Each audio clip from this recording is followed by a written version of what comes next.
안녕하세요, 석연파파입니다. 안녕하세요, 탱크맨입니다. 저희는 오늘 서대문구 동행임장을 나왔고, 네. 서대문구 첫 임장지로 개미마을, 그러니까 이제 초기 재개발을 좋아하시는 분들이 관심이 많은 개미마을에 나와 있습니다. 지금 현재 여기는 주거환경 정비구역으로 지정이 되어 있죠.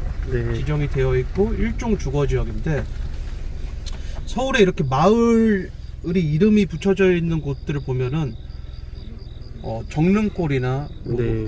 노원구에 있는 백사마을 이런 곳들이 사실 네, 비슷한 그쵸. 곳이죠. 네. 똑같이 그린벨트 근처에 있는 일종 주거지역의 그런 곳이잖아요.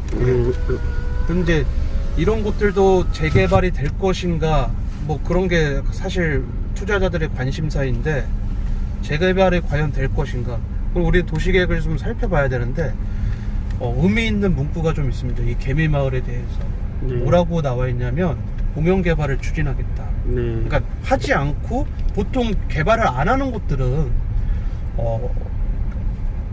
그 전면 철거형 개발을 지향하면서 그 원래 도시의 상태를 유지하는 식의 개발, 주거환경 개발을 하겠다. 그게 뭐냐면 이렇게 리모델링 권장하고, 앞에 있는 것처럼 도로 이렇게 포장공사 새로 하고 그러는데, 주거환경 개선구역을 우리가 숱하게 왔지만 도로를 안 건드린 구역은 여기가 거의 처음인 것 같아요.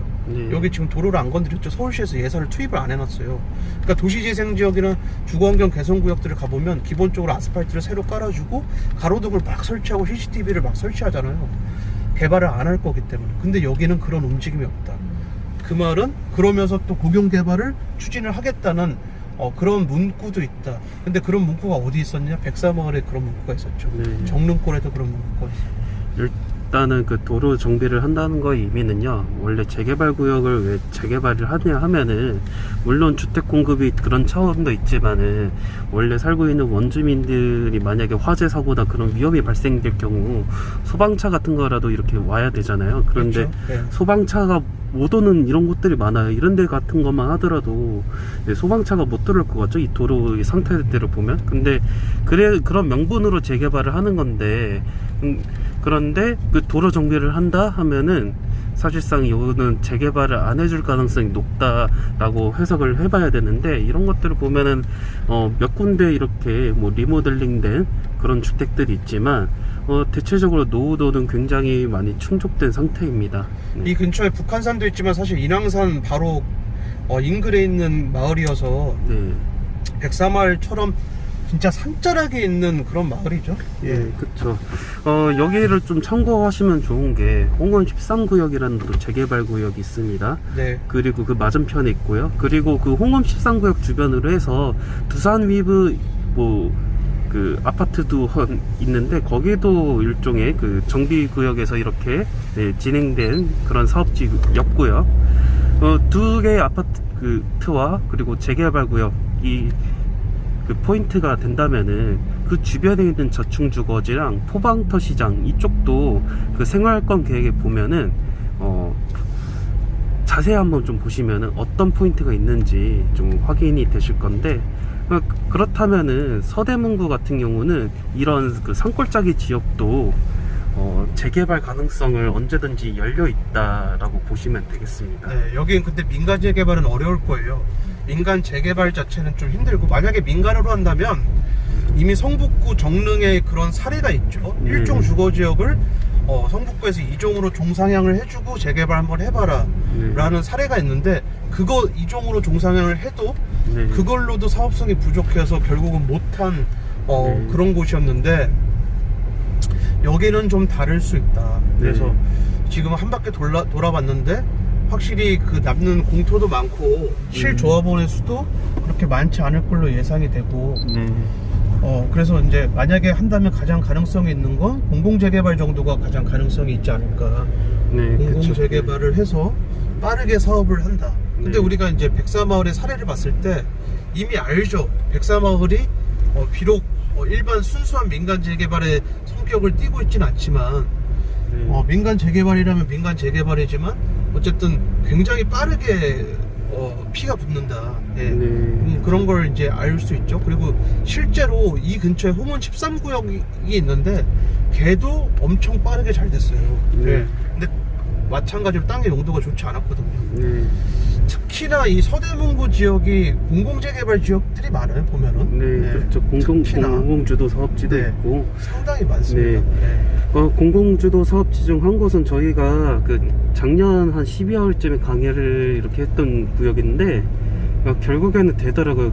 그걸 봐서 저희는 사실 그게 노후도가 좀 약간 애매모호해서 이게 노후도 그러니까 공공재개발 요건으로는 좀 부족하다라고 했는데 실제로 그 구역은 공공재개발 사업지는 안 됐습니다. 그런데 공공주도 사업지 3080 공공주도 사업지는 됐어요. 그 말은 그 구역이 원래는 정비구역에서 해제가 일단 되었다가 다시 추진했는데 노후도가 너무 안 좋아서 결국에는 이게 노후도가 깨지면 어쩔 수 없구나 했는데 3080 주도 사업지에서 이렇게 살렸다는 거는 어찌됐든 정비구역 해제 지역을 집중적으로 서울시나 국토교통부가 건들려고 하는구나 라는 그 포인트를 알 수 있거든요. 그렇다면은 이 서대문구 같은 경우는 여건 야건에서도 좀 지켜보고 있는 그런 사업지예요. 네. 네. 최근에 보니까 이 태양열 가로등은 설치해줬네요. 그리고 네.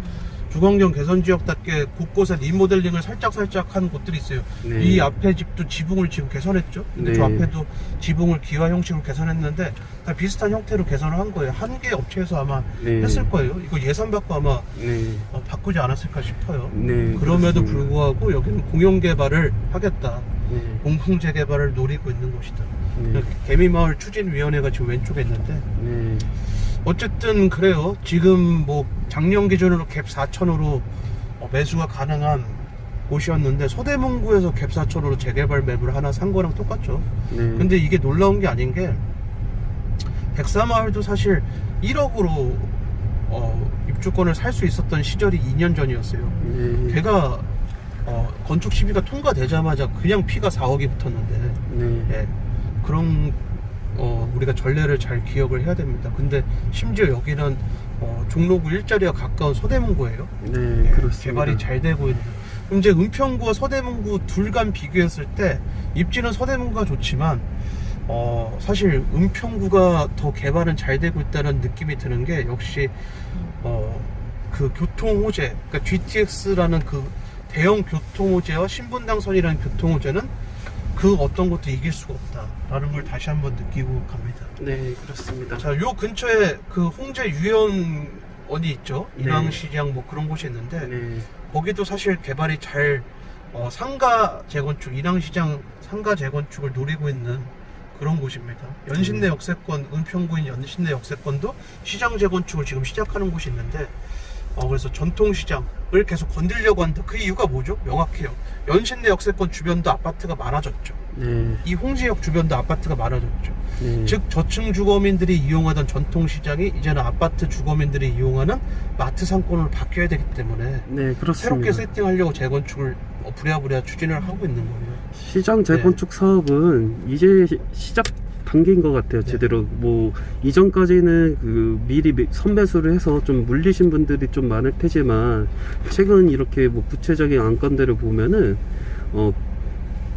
그 성동구에 있는 금호동에 있는 금남시장 같은 경우도 주상복합식으로 이렇게 개발 계획이 어느 정도 좀 윤곽에 나온 것 같고 기타 우리가 알게 모르게 시장 재건축 사업이 진짜 전 그 서울의 각지에 있거든요. 그런 각지에 또 있고 그리고 거의 대부분 뭐 주상복합 아파트를 짓거나 아니면 주상복합 아파텔로 짓거나 뭐 그렇게 하긴 하는데 중요한 점은 이제 시장 재건축 사업을 왜 하는지 그리고 그런 그 시장 재건축 사업이 일종의 거점 개발지로 그렇게 또 생각을 한다면은 이제는 그 타이밍이 왜 됐는지 그게 굉장히 중요한데 원래는 시장 재건축 사업부터 해야 되죠. 왜냐하면은 그 역세권 주변에 있는 보통 시장 같은 경우가 굉장히 입지는 좋거든요. 굉장히 네. 입지가 좋은데 문제는 워낙 기존의 상권이 너무 세다 버리니까 그리고 기존에 이용하는 사람들도 많고 하니까는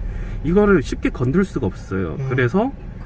그래서 주변에 있는 주거지 개발 사업부터 재개발이든 재건축이든 주변지부터 개발을 한 다음에 그 다음에 중심부로 쳐나가는 그런 작업을 서울시에서는 곳곳에 하고 있습니다. 네, 그렇습니다. 그래서 시장 재건축 이제 시작이에요. 근데 이미 그런 사례가 좀 있어요. 네. 그 강동구에도 사실 모 쇼핑 상가가 재건축을 하는데 이게 규제가 모든 공식을 바꿔놓은 게 네. 주택 투자가 막히니 이제 그런 상가 재건축이나 시장 재건축에 돈이 몰리죠. 네. 그래서 굉장히 단기간에 비합리적으로 잘 올라요. 그래서 네.